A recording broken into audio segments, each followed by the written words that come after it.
Assalamualaikum, halo guys. Hari ini saya mau membuat udang rebus asin khas Gresik. Untuk bahannya kita siapkan udang seperempat, gula setengah sendok makan, garam setengah sendok makan,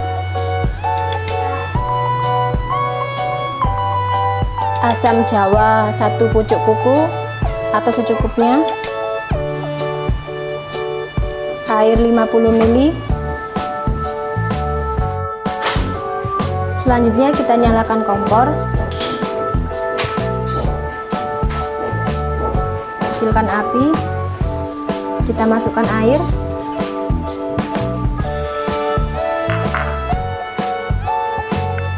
kita masukkan udang, kita masukkan gula garam, kita masukkan asam jawa, kita orak-arik,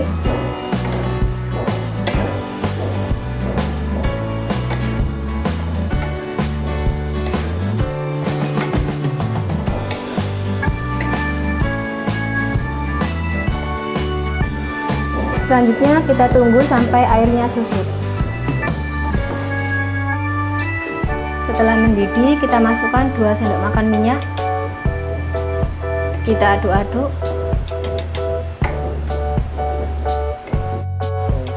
Setelah airnya mengering, kita masukkan 2 sendok makan minyak lagi,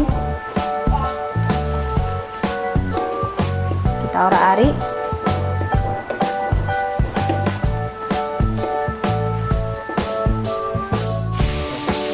Setelah berubah warna seperti ini, kita bisa cicipi rasa. Setelah rasanya sudah pas, kita matikan kompor. Selesai.